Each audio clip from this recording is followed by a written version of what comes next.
So, hi guys. Today we are having Jackson Biko Zulu, um, creative writer, multifaceted writer, famous dad, whiskey drinker. So many things to call him, but he's actually right.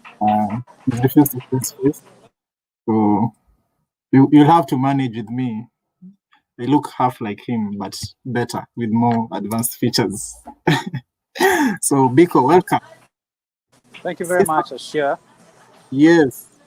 Nashukuru sana. Thanks for having me. Thank you for accepting, because you know you don't like interviews. Done like how many? Three. Say that again. You don't like interviews, right? Yeah. It is. I don't like them much. We also live on Facebook.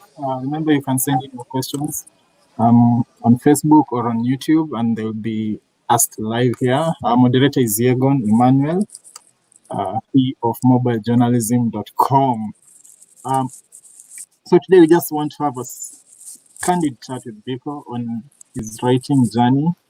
I'm sure he hates talking about it because it's everywhere. He's talked about it so many times, but you can always meet a new perspective.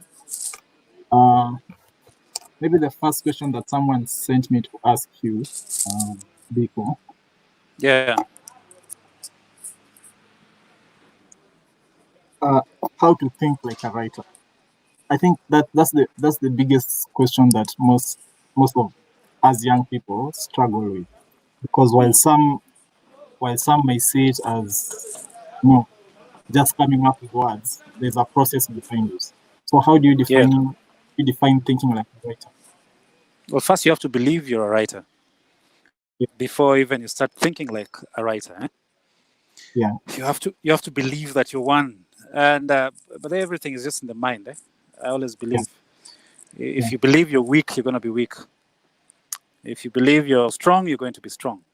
So and being a writer is it's not something you switch off. It's not a convenience. So if you're a writer, you're a full-time writer. You're always on. And the process, I don't know. I don't know if you asked about the process. The process. But the process is. So I'm a freelance writer, which means, excuse me, I'm not employed by a newspaper per se or a magazine. I'm a writer for hire, like a gun for hire, which essentially means I charge per word. And I've been doing this for professionally 10 years now, this year, but collectively probably 15 years. But it's evolved over time. It's been a long, slow evolution. I was employed before as a staff writer for a magazine. That magazine that went down under Adams, or what was it called?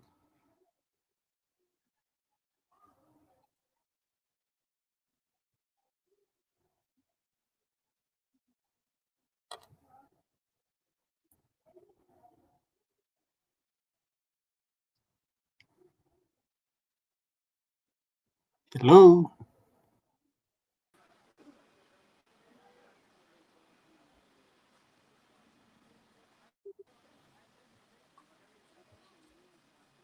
Hi guys, sorry, we're having a few technical hitches. Internet problem. I can hear you now. Sorry. I got kicked. Yes. Yeah. Yeah. So I was saying 2009, we all lost our jobs. Yeah. At a magazine called Adam Magazine. And I found myself freelancing. Yeah. So basically I've been freelancing for 10 years now. It's people always imagine that I have like a small kiosk on the side, like an M-Pesa shop. You don't? No. This is a full-time gig. I don't have like a string of small houses in Kibera that I'm fetching rent from. So basically, I'm not a businessman, but I'm in business. Yes, you're a businessman, not a businessman. Yes. Yeah. So I write full time. Yeah. Mm. So Mm. I'm a full time writer. Um, so to sustain a lifestyle as a full time writer, I guess you have to write a lot, and you have to write daily, Yeah. and you have to write for many people. But you have to be passionate about it, and you have to enjoy it. Yes. And that Sorry. sorry, You and first. that brings to what you talked about. How do you think like a writer? Yeah. You think like a writer because you have bills to pay, but also because you're passionate about it. Yeah. So I think a good part of my 30s, the whole of my 30s, I wrote the whole of my 30s, and now I'm 42. But I started writing at probably 25. Yeah. But I wouldn't call it serious writing. I was just sort of discovering my voice and what I love doing in terms of in the writing field. And right now, I think my greatest interest is in people profile, writing about people. Yeah. I don't know if I've answered that question. I've just sort of gone round and round. You've answered me. I'm not sure if maybe you've answered for everyone, but for the person basically who wanted to know that, she is answered. Now, there's Yeah. something that you mentioned about value. And I remember About? when you were talking about value, looking Yes. for, yeah. Value. Yes. Okay. Because we've had this conversation a lot, you and I, and it's also because we come from a point of purpose and the fact that you're not just writing stories for laughs or stories to make money. You're writing stories about real people, So maybe that is the question. Where do you find such people? Because yes, I have friends who, on the face of it, they look like they have interesting stories. But when you dig deep, you find like it's all the same thing, How do Yeah. you separate and say that this one is a story that will sell and this one is a story that it's better just told in the bar with your friends? Yeah. But to answer it broadly, for me to arrive to this point of telling stories about people or people's stories, human interest stories, I before I'd write about myself a lot. When I started Yeah. writing, for instance, when I started my blog in 2010, it was just about myself, really, because I was under the wrong impression that my life was so interesting that people would want to read about it. So, so I wrote about myself a lot. Then I became a father. Then I started writing about my daughter, and I wrote about that for like 3 or 4 years.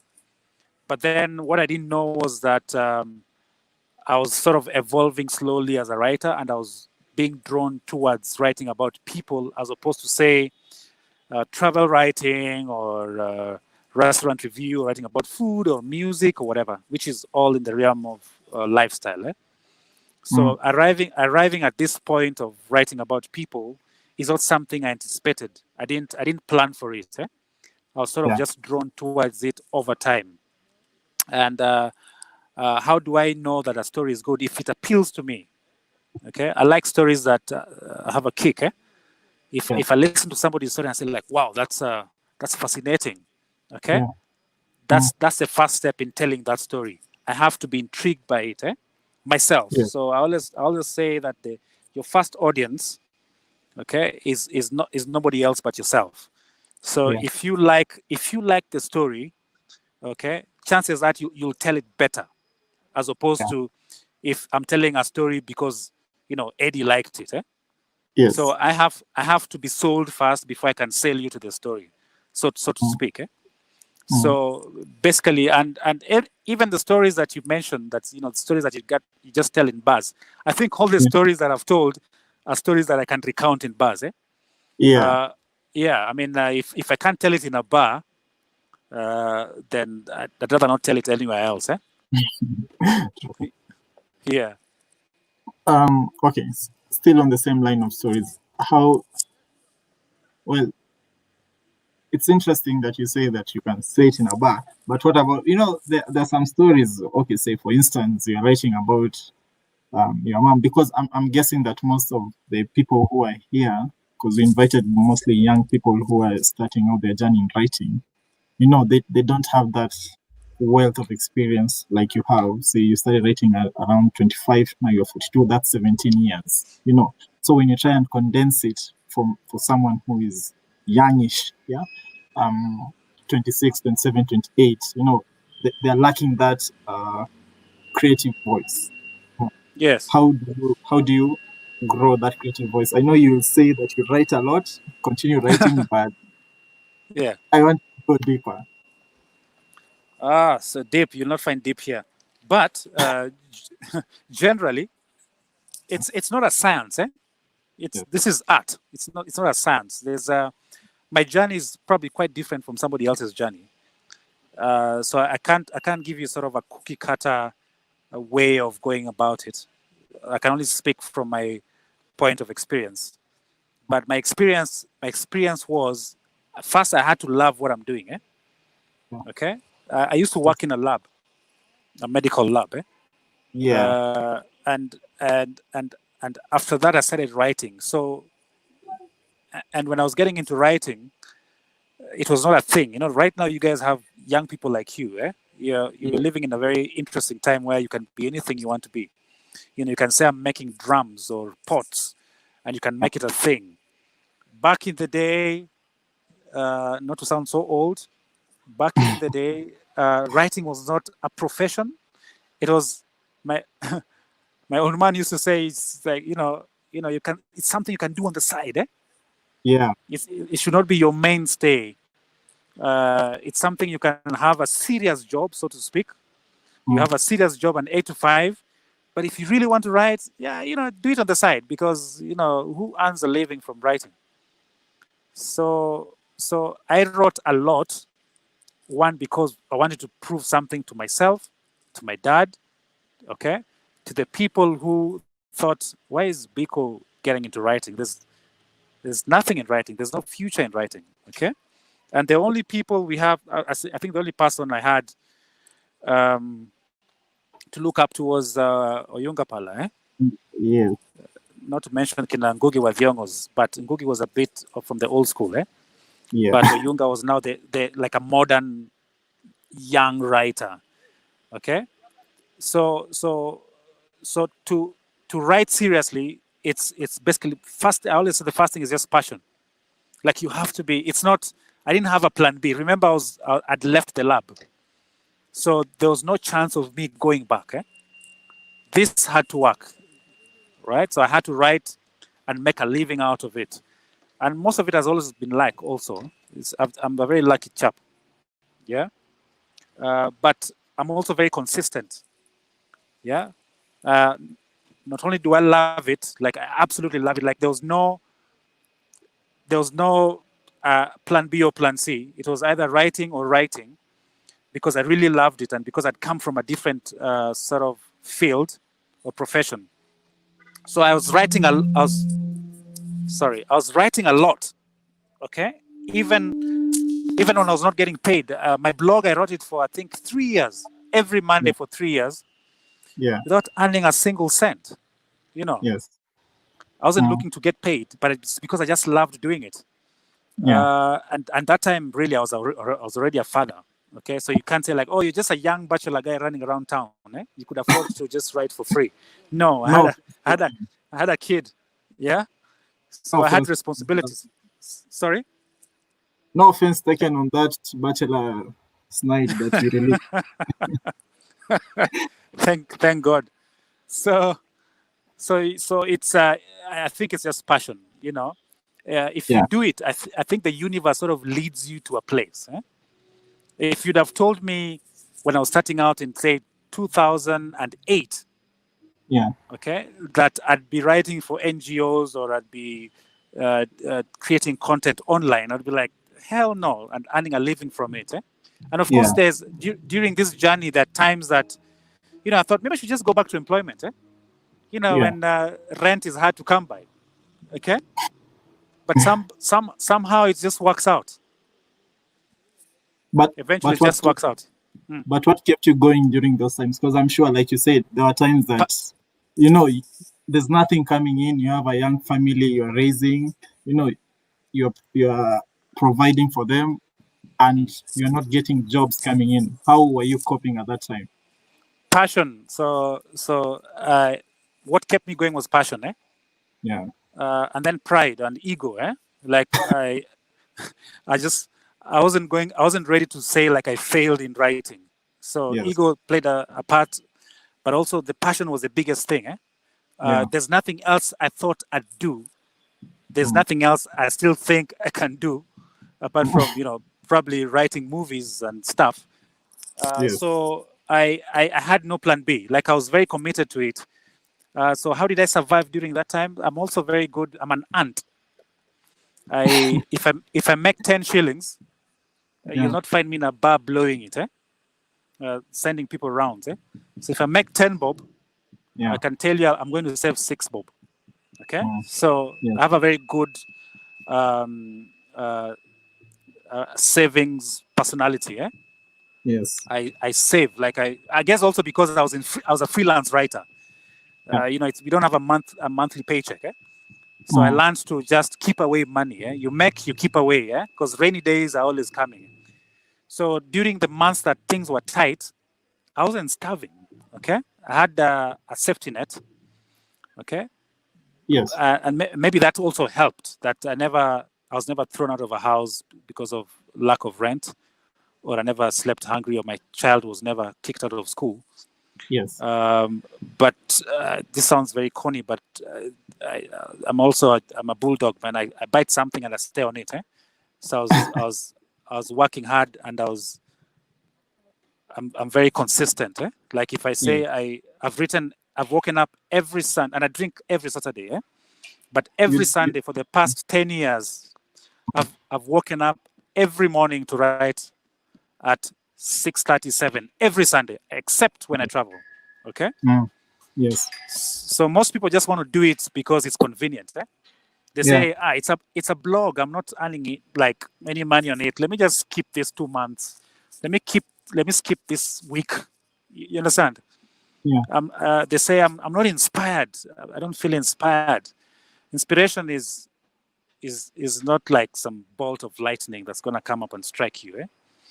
You stay on it. It's a commitment. You stay on it, whether you're feeling like writing or you don't feel like writing. You sit down. You see, I also try to run. I've run for a very long time, which also feeds into writing. Body, mind, and soul. So you have to keep your body strong. Also, your mind, spirituality. Okay. So I always say there are many days that I wake up in the morning at 5:30, but it's so bloody cold. And you don't feel like going to run, but once you wear your running shoes, that's it. And it's the same with writing. Once I sit down, the hardest part is sitting down.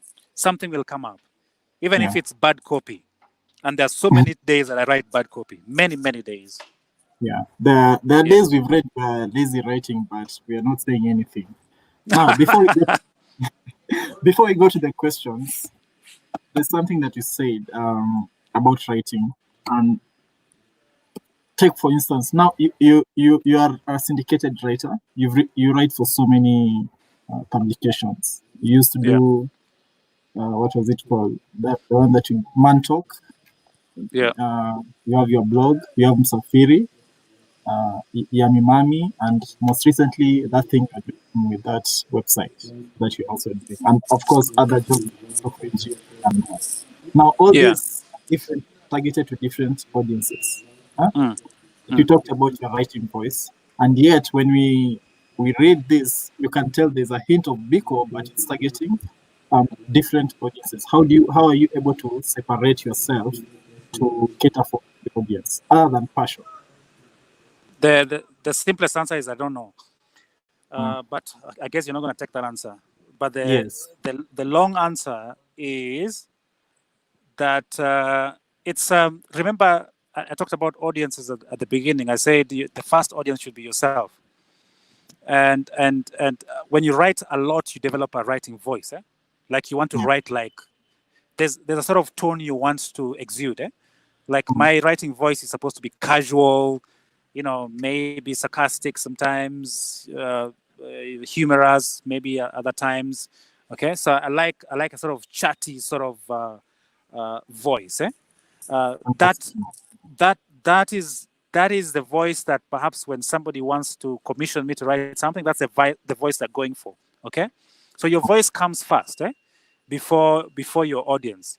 Okay, because Yeah. anybody can say the dog jumped over the fence, but anybody can describe that act of a dog jumping over the fence. But different people will describe it differently.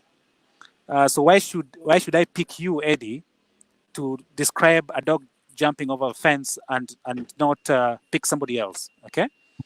Yeah. So regardless, or should I say, irregardless of. Don't say that word, please. All right, Thank I you. hear it's in the dictionary now. Yeah, but Uh, just because it's there. so regardless of the audience, I Yeah. think your first loyalty should be to your voice. How do you say certain things? Okay, that's what Yes. sets you apart from the next writer, right? Absolutely. So when and there's certain, just to mention, like for instance, like when I used to write Mantok is in a magazine. It's a newspaper magazine that targets women, but the column itself targets men. Okay, Yeah. so the primary audience was men. Okay, and the Yeah. secondary audience were women. Mm. Right? So when I was writing Mantok, I simply knew I'm talking to my boy, okay, Yeah. in a pub. And there's a way guys would talk in a pub, okay? Yeah. Now take True Love. True Love is purely, I think it's still there, it's purely a female publication. Yes. So in True Love, I was supposed to explain men to women, which means I was talking to women, not men. Okay, Yeah. and Mm. when I'm talking to you, Eddie, and when I'm talking to a lady, it's going to be different. Okay, you know Sadly. what I mean? Sorry, Yes. yeah, The it's sadly. gonna be yeah. The Business Daily, for instance, Mm. is a business paper. Okay, it's read by some CEO in an office. Okay, Mm. that deals with I don't know, horticulture or industrial waste, whatever. Okay, so there's a way and of course it's dictated by the policy of the paper. There's a way that we package news and information for this particular person. All right, but Yeah. remember that the reason why you have that column there is because of your voice and how your perspective. Yes. So as although you want to please or pander to the audience, but I always, and my experience is, I felt that my first loyalty was to my voice, my writing voice, okay, and how I communicate things. Mm. You understand? Yes. Yes. So it's and I never think about it. Like when I sit down to write Business Daily, I don't think like, oh, so who's the audience? I guess also because I've done it for many years. Yeah. Maybe at the beginning I was very conscious of it, but now I'm not. My Yes. blog is very off the cuff. Yeah. So when I sit down to write my blog, well, I just get into the element. You understand? So Mm. think of it as you're a magician. You get on the stage.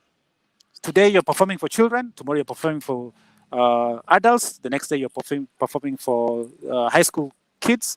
The other day you're performing for women. It's different. So you just get into the act. But that act of yours, okay, it has to have a personality, which is your personality. That's why you're on the stage. Mm. Interesting. Now we have a lot of comments coming in. I think I'll let you go and read some of them. There's a passionate comment from someone called Nincy, not Miss. Nincy, not Nincy. So, Biko, I think you need to rectify that. Yegon, please take over on the comments. So Biko, a lot of people are interested, one, in seeing your face.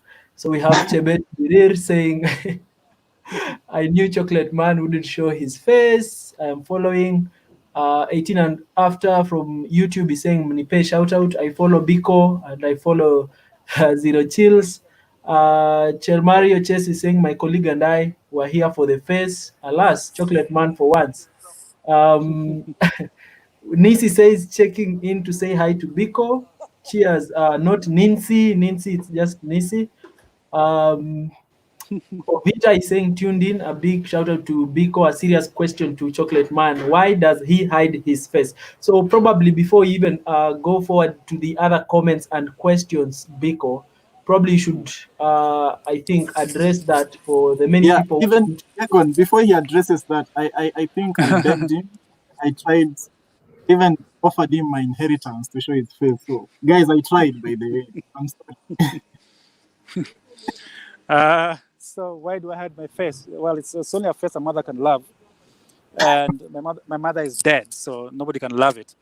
But I don't know. It's if once you start, I don't know. It's a privacy thing.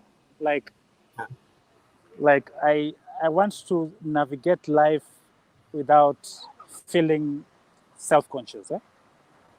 I want to be myself. If you know my face, I'm an introvert. I'm not a very social person. If I go to a party, you'll never notice me. I'll be the guy, the very weird guy sitting at the corner with a drink.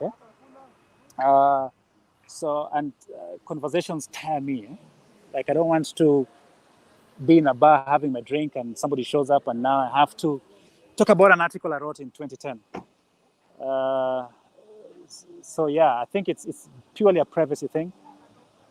I like it this way. Right now I'm at a car wash, and I just like I'm sitting at a table, and I can listen to what guys in the next table are saying. If they knew I was a writer, of course, be like, this is that guy who writes that blog. So I want to navigate life under the radar. That gives me a lot of joy and privacy. And what's up, Nisi? There's another comment from Helen. Helen says, you started writing at 25. She thinks you are born writing. Wow. Okay, not the I was born holding a pen, cliche, but maybe one that always wrote since was very young, 9. Now, Nisi is asking, do you write all your stories by yourself? Do you have a ghostwriter? Does some guy called Eddie Asher probably write for you sometime, Chinyamaji? I think that's what she's asking. Yeah, no. I don't have a ghostwriter. I do everything myself. No ghostwriter. Yeah. Everything. Everything. Okay. Take us through your writing journey for just a sec, because like you said, you're writing on Sunday. We know you're writing a blog. On Friday you don't work. On Saturday you're drinking. So on the other days, Monday you read for. You make me sound lazy. Thanks, Eddie. Yes, Saturday you're an SDA. Okay, Mondays you write for which publication? Tuesdays is that maybe how you are able to structure yourself for someone who is also writing for other publications, maybe borrow from? Yeah, so Sundays I write my blog, and I wake up at ideally I wake up at 6, but I get out of bed around 6:30. Make some tea, sit at my desk, and I'll write until probably 9 o'clock. Take a small break, shower, do 5 press-ups and 6 sit-ups, and then go back to my desk and write until lunch hour.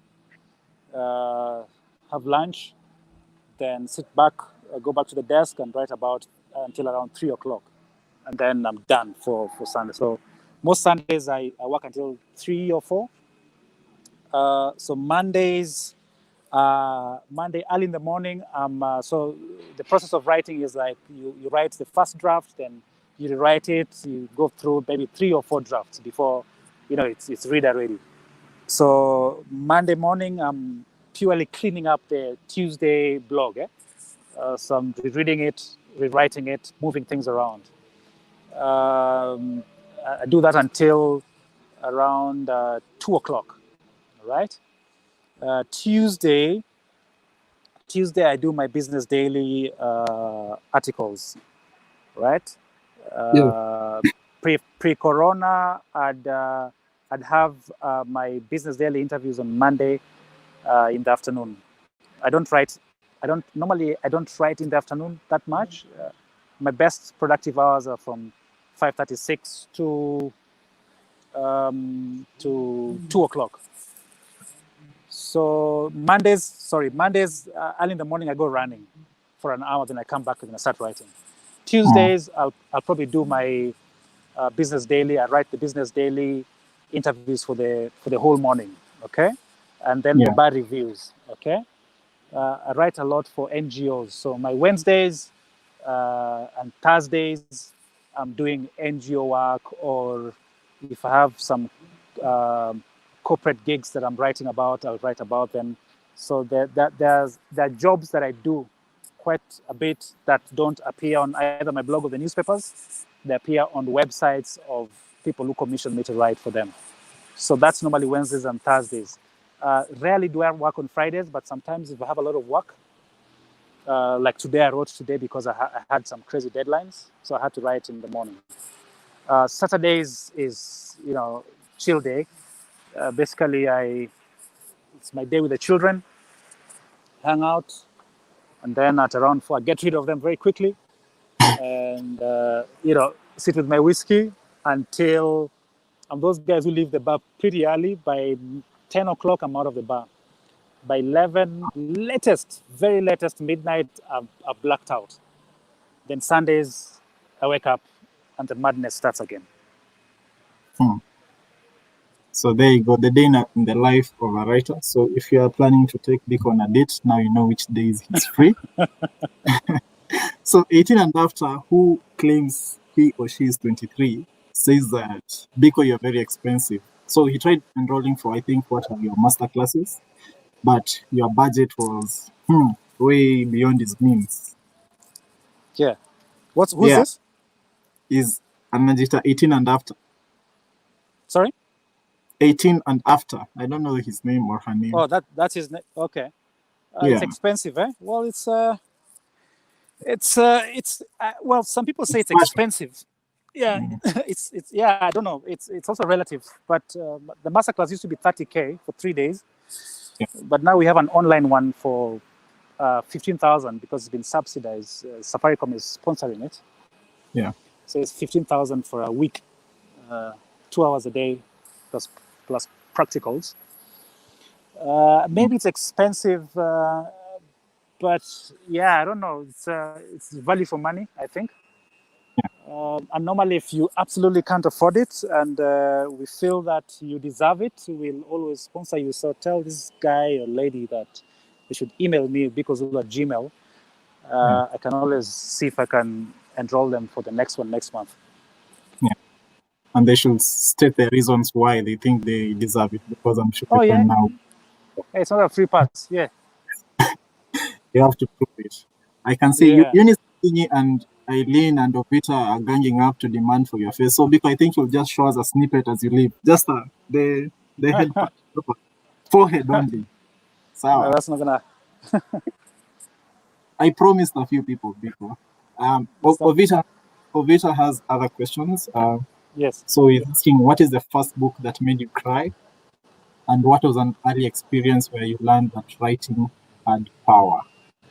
That's a beautiful question. The book that made me cry. I can't think of a book that made me. The breath without air, when air turns to when No, breath turns. That was I didn't. Well, that just recently. Yeah, I think I read it like last year, maybe. Yeah. But I think there's a book I must have read a while back that made me cry. I can't remember now. Well, if I think about it, I'll tell you. The second question was which one? What was an early experience where you learned that writing had power? I think that thing in Jadudi's head. Oh. Where we raised, I don't know, 8 million in 3 days. That was a very important time in my writing journey, because we really didn't anticipate that guys would donate such a huge amount of money and in a few days' time. Yes. So it just made me feel like it's a huge responsibility to have a pen in your hand, Yes. and you have to wield it with respect. Yes. So for me, it was a turning point. But even for my writing career, after that, I think a few people started taking me more seriously. I started taking myself more seriously.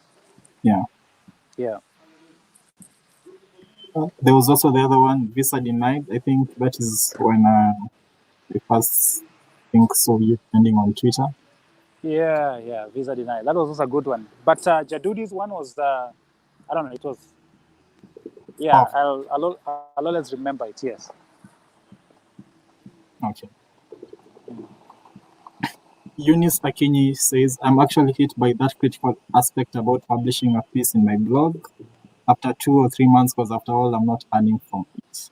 So I think she's thanking you for telling them that it's not just writing, it's more about passion. Absolutely. Innocent says, your sarcastic tone and humor is amazing. Are there any particular writers you look up to for that? The thing is, keeps changing. There's a writer called A.A. Gill, who he passed on, I think, 2 years ago from cancer. He used to write for the Times UK. I liked his sense of humor. It was very dry sense of humor. So I was drawn to his sort of, and he was an excellent writer. But also the kind of people I read keep changing. So this month I could be hot on a writer I discovered on, say, the New Yorker, and when I discover somebody, I just pretty much read everything they've ever written. Yeah. Then after that, you stumble on a different writer on New York Times or The Guardian or Vulture, and then you start reading them. So it keeps changing. So I never have I'm very seasonal with my favorite writers, extremely. Now, of all your favorite writers, Biko, I've not heard you mention any Kenyan writer. Do you read Kenyan material? Yeah, I read the Kombanis of the world. I read Kombani. I also read writers in the newspapers. Yeah. Like Mutuma Matthew, I'm drawn towards writers of color. Guys who have very sort of flourish prose. I don't like stiff writing. So the kind of people I write sort of have that sort of poetic prose thing going on. Yeah, and Mutuma, for instance, is one of those guys that just write very beautifully. And I've read him since I've probably maybe over 10 years. Yeah. Yeah, but most of my writing, most of my reading, because I subscribe to a lot of foreign publications. Yeah. And their level of writing is it's pretty decent. Yes. So because I'm spending money there, like in these publications, I find myself really reading a lot from it. Yeah. Yeah. Now, George is asking, how do you handle a creative block? Do you believe in creative blocks, first of all? Yeah, I do. I absolutely do. There are weeks that I just don't feel like writing. And when I write, it just doesn't sound like me. I don't enjoy it. It's not fun. I look at it. I'm very critical about what I've written, But because I've written for so long, I know where I am. Normally, if I'm not reading a good book, then it reflects on my writing. So I know how to unlock that sort of creative slump. It's basically one you have to read more, and then you just have to wait it out. But normally, when I read a good book or good articles, it sort of just starts unlocking that creativity. Yeah, but that happens, and it's before I used to panic about it, but I realized that the remedy is doing things differently. But what works for me also might not work for somebody else. Other people might find other forms or ways to unlock the creative slump. Maybe exercise, sleep, music, watching a movie or whatever. Yeah. Now, we have a confession from one of your stans. Ken Wimi, who says that she has read every single article you have written on your blog, plus magazines. So I think you have an alert there for Stan. He's also asking, Bless us. as a writer who was beginning, did you have moments of self-doubt? Oh yeah. Even now, I have moments of self-doubt. Even now? Yeah, but you're like, I don't know. Like now when I write something and somebody says like, oh, Biko, that article was really nice. I'm like, really? Yeah? You're almost suspicious, eh? Like, what? Yes. Are they having you on, eh? Yeah. But at the beginning, of course, it's a lot, eh? And it's very normal to have self-doubt, eh? You think, I can't, this thing is rubbish, I can't write well, nobody will read this thing, it's very fluffy, it's frivolous, I'm not going to make it as a writer, it's terrible, I'll probably just go back to the lab and, look at stool samples. It's there constantly. But you just keep at it, eh? The only way to overcome self-doubt is to keep showing up for work, eh?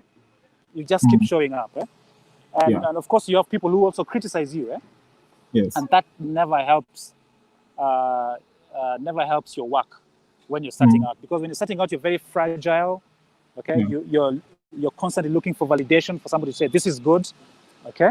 And this is the time to surround yourself with, not yes people, but also people who, when they say this thing was not very good, they give you, it's constructive criticism, eh? As opposed to just saying hurtful stuff that, hey, this article today had chaptered, eh? But for me now, if somebody says that, it doesn't have as much effect on me, eh? As probably 15 years ago. Yeah, so self-doubt is there. Okay, in the same breath of self-doubt, you're a famous writer, obviously. So in the same breath, obviously, there are people who, even without reading, they're just like, hey, Biko, that was a good article. Like, more or less, they kiss your ass all the time. How do you handle them? You don't. Yunga Pala once told me when I was taking over Mantok, many years ago, because I wrote Mantok for 10 years, or give or take a year. And Yunga had written it for longer. And he told me one piece of advice that I've never forgotten. He said, never believe your own hype. Eh? Yeah. You understand? Yes. Never believe your own hype. Like, no matter what people tell you, never believe what they're telling you. You understand? It was very vital for me. Okay? Because you have adoration. Eh? People say, oh, that's fantastic. But you just intentionally refuse to believe it. You understand? In the old Roman Empire, when the generals came back from war and they had a successful stint out there fighting the enemy, okay, and they'd ride on the carriage, eh? and the streets would be lined by people screaming and basically calling him God. You understand? Saying, "Oh my God, the general is back!" Eh? People were screaming for this general.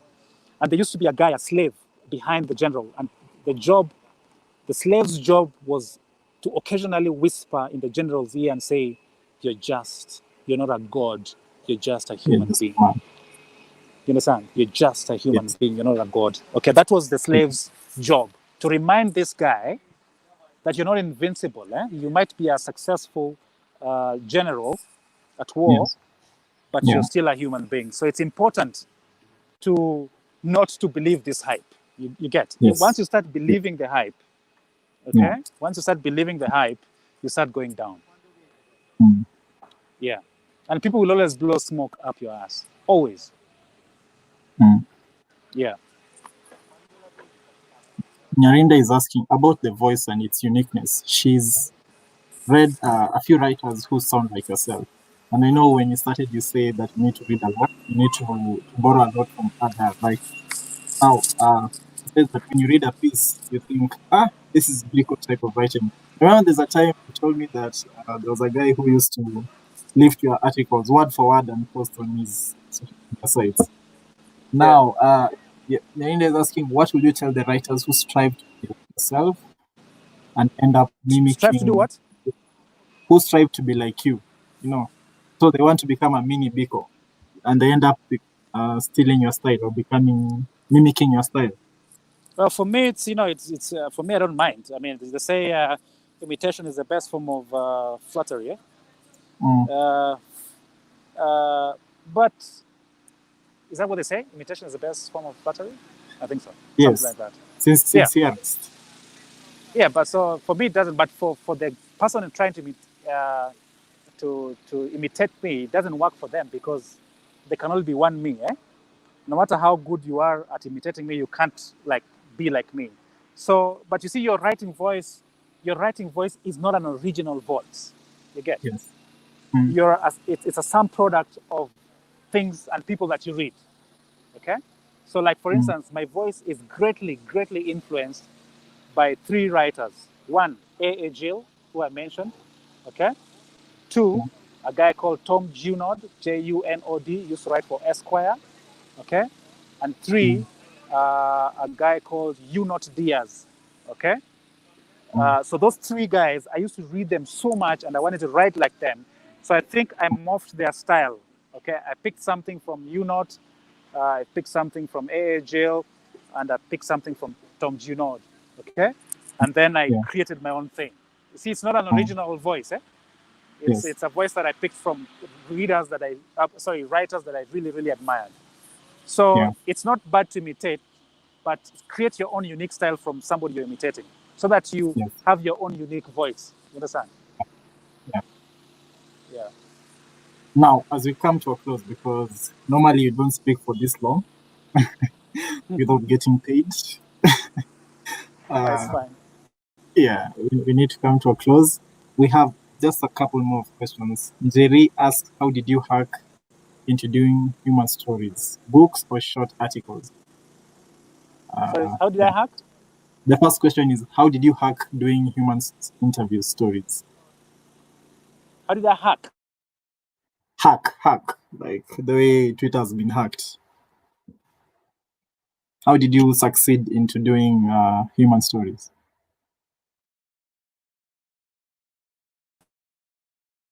Like I mentioned at the beginning, it's found me. I didn't go out. I morphed into it gradually. Can you hear me? Yeah, we can. You can. Loud and clear, yeah. Yeah. So I sort of morphed into it. It's not something that it was not intentional. So I sort of morphed into doing these stories. And I discovered that I actually enjoyed them. And I read so much other profiles in magazines on how other writers profile people. And you notice that in my blog, I do a very long prose. I do like 4,000, 3,000 words. Yes. Magazines, you have magazines that do even longer. Like if you go to GQ or Esquire, they really have, maybe Esquire not, but GQ. They do some really long profiles. So I really liked profiles, but also because I enjoyed learning and talking to people and learning from them. And human beings are very interesting. Every interaction, you come out of there learning something new about yourself, but also about people. So it's something that I found myself enjoying. And I think it's something that I want to sort of now do consistently going forward. Yeah. Okay. So now to the money, where the money is. How do you value your work? You said in the beginning that you charge a word. How do you value your work? Do you have a rate card for different articles you do? I just have one red card. Yeah. And it's based on 1, experience. Yeah. 2, the amount of work I put into these things. Okay. That my time. Yes. So it's experience and my time. And of course the craft. Yes. You know, I subscribe to all these magazines so that I can better my writing, so that I can be a better writer. That costs money, Yes. And so sum total of all these things, I always feel like, you know, this amount is what, like, I want to take a job and feel like, you know what, it's worth my time. Okay. I don't want to take a job and feel like, you know, I charged less, and so I'll be resentful of this job and of the process. And because this is what I do professionally, I'm not doing it on the side. Okay. Yes. This is what pays my bills. This is what takes my children to school. Okay. And this is what I greatly enjoy and I'm greatly passionate about. I feel like I should charge something that is commensurate to that. Yes. Yeah. Do you turn clients away when they don't meet the end of the bargain? I Or do you come to have me? a business manager. Yes. So her job is to deal with clients. So if she says no to a client, that's her decision. The reason Yes. why I got somebody like that is so that I can just focus on the creative bit of this business. Yeah. Yeah. Now, are you a member of any writers group, or you're a No. lone wolf? No. I'm a leopard. I'm a recluse. So You are not a just member of walk, any writers group. Nothing. I walk No. the. I'm a member of the media guild. As we all are. Yes, that's it. But I'm not a member of any group. Hello. Now, maybe to our second last question: Do the numbers ever get to you in terms of eyeballs on the blog? But before you answer that, okay. I don't look at numbers. But how then are you able to charge if you don't look at numbers before? Remember the business manager? Yes. That's her job. Okay. Yeah. Now, okay. Innocent still asks, from the writers group, you say that you're not a member of any writers group. So, is there a particular reason why? Because it's because I'm very shy. You get it? I'm very shy. Hello. Yes. Hello. Eddie. You're here. You are here because. Sorry, I'm saying I'm very shy. I don't do, for instance, I've gone to probably 3 concerts in my life. Okay. I don't go to parties. Okay. I don't do crowds. Okay. Yeah. I don't go to loud places. I hate gatherings. If I don't go for dinners with more than 3 people, 4 people. You understand? I'm greatly overwhelmed by a number of human beings in a place. I don't enjoy such interactions. So it's a personality thing. It's just I don't, and then at this I don't just I try not to do things that I don't enjoy, because I'll just be pretending, and I'll try to be somebody I'm not. I don't do cocktail parties, cocktail functions. I don't do press conferences. You understand? You see where I'm going with this? Yeah. So it's not because I feel I'm better than anybody else, but it's just that I'm so uncomfortable in such scenarios and awkward. So I try to avoid them. Super. Now I'll ask one final question before Yegon asks the 2 burning questions that he has. Now, this is an opposing view about your book. I hope you're ready. Yeah. Now, are you looking to publish it's from Narinda? Are you looking to publish book? Since you mentioned how much you love biographical book, since you mentioned how much you love doing people profiles, because she feels Drunk was quite disappointing. Yes.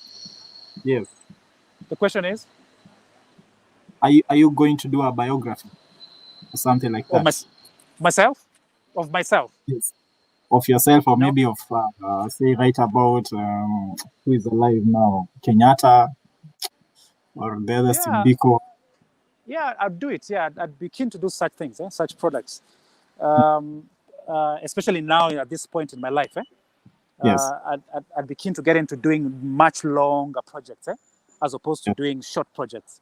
So like doing somebody's memoir, for instance, or autobiography. It's not something that you do in maybe a few months. It can run into a year, 2 years. So I'd rather do such projects than this short little projects. So yes, the answer is yes. I'd be keen to do that. Would I want to write my own? Maybe when I've lived a very interesting life, maybe in my advanced years, yes. When I'm probably 65, I'd probably write my own story.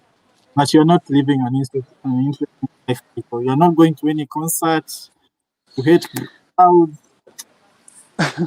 So Can't so I- interesting is not limited to going to parties. But how are you going to write about experiences if you're not part of them? Well, when I get to 65, you'll see my autobiography. Hmm. If I if hope I'm it. to write it, if I'm to Yeah, write it, you never know what will happen. yeah. I hope so. I hope so. We are praying for you. Now, Yagon, Thank would you like to take it further? Biko, I think there's something that you mentioned, Yes. and having looked at what you do, and there are like two different things that you do, or even probably more than that. But just talking to the fact that there are, I'll call them mainstream writers, people who write for the media, for instance, and then now you have both the experience in the newsroom and outside. You write for even NGOs, like you mentioned. For people who planning on starting out, like as writers, or like we are seeing now, journalists, being fired left, right, and center. So how should people prepare to like live in this new reality that there are no jobs, no permanent job is guaranteed. From a writer's perspective, and with the experience that you have, I'd really like that you speak to that as well for our viewers. Yeah. Somebody once a few weeks ago said what this season of COVID has taught him is that we really need to have we need to invest in our alternative skills, right? And if you're a writer, thankfully, this is a skill that is inherent. I always say that I have my blog, and the reason why I write my blog consistently because there are months that I'm barely making anything from that blog, but I am committed to it. I write every Tuesday. I publish every Tuesday. And people always ask me, like, why the hell do you do that if it's not like your main thing for writing? First, because it's mine. You understand? I'm building something for myself. If I'm like I write for Nation, for instance, it's a good gig, eh? But tomorrow I can be sent packing. You understand? Um, uh, nobody is invincible, eh? As long as somebody's paying you, eh? So tomorrow I might be told, Biko, we can't afford to sustain this column and you, so it's been real. But you see, I'm building my blog now. I can still, write my blog. But if I stop writing my blog, I'll have nothing. But you see, I have a skill to write, and there's no reason why I can't build something for myself. You understand? So my advice would be, if let's say you're writing stuff on short stories on Instagram about, I don't know, cars. Commit to it, even though you don't know where it's going. Okay, even though you're not making any money from it, but it's yours. It's something that you control. You're the editor and you're the writer. It's your thing. And one day it might just turn out to be something that you earn your living from. So my advice would be, do something like that, build something on Oyoba, something that you're very passionate about. And it all goes back to what I mentioned about passion. And if you're doing something with passion, it will not seem like you're working. It just seem like, oh, I'm having a good time here.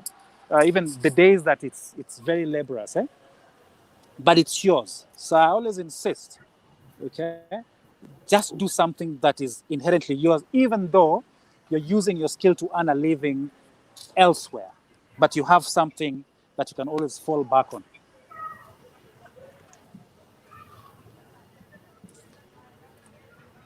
So, Wow, that is powerful, Biko. Thank you so much for that. I think that is such a beautiful way to end this conversation. Thank you so much for your time. yeah, there's someone who's texting me ndio tumalizie swali ya mwisho. Now, So, Biko, before we let yeah. you go, someone is asking, you've been writing for the last probably 17 years, and there's a level you get that you feel like you're achieved. How do you keep on growing as a writer? There's a level you do what? that you get, you feel like you've started to plateau. The stories are all the same, the experiences are still the same. How do you now keep on growing as a writer? How do you I keep think it, pushing them? I think there's no plan. There's no plan. There's no roadmap. Like I Yes. mentioned earlier, I used to write about myself at the beginning. Yeah. But then I became a father. Then I started writing about a father. Then there's a period where I was writing about, because I'd lost my mom. I was just writing about my mother, okay, and the pain of loss. And then I became 40, and I started doing stories about 40-year-olds, okay. Then I started doing stuff on. So I used to do a lot of fatherhood stuff. Then I became 40 years old. I turned 40. Then I started doing stuff for the 40s people, okay. And now I'm just writing normal stories about normal people going through normal lifestyles or extraordinary lifestyles. I don't know. If you ask me, Biko, what do you plan to write about next year? To be honest, I don't know, but I know next year I'll be writing. But where I am as a man, as a father, you understand, as a friend, okay, and my thinking, say next year or when I'm 45, is going to be so different. I can't predict what I'll be, who I will be at that 45, and what I'll be experiencing at that time. Okay, so when the Mm. time comes, I'll find myself trying to interpret my situation using words. Okay, Yeah. yeah. So don't overthink it. Write what's closest to you, And there's always something to write. Write about your Mm. reality. Yes. Super. Now, Yegon, so you give us the vote of thanks, then Biko flashes his forehead because Leon. Biko, people really want to see your forehead. Just show them. I don't want to become a liar. Please, Mr. I doubt if he'll do that. But anyway, thank you so much, Biko. Thank you so much for finding time to share with us from your wealth of experience in writing. And thank you so much for the audience as well. You guys have been interactive and lively, asking all those all important questions about writing and the things you wanted to know about Biko. These conversations will continue every Friday at the same time. So asanteni sana, and thank you so much, Biko, for doing this with us. Back to you, Eddie. Yeah, yes. Everyone is still asking for that forehead. Me, that is my only complaint.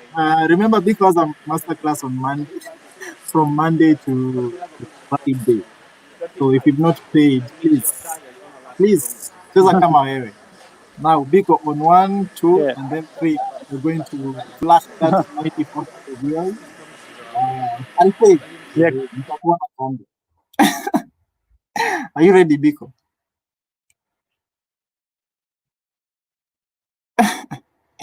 Biko, yani umetuhepa.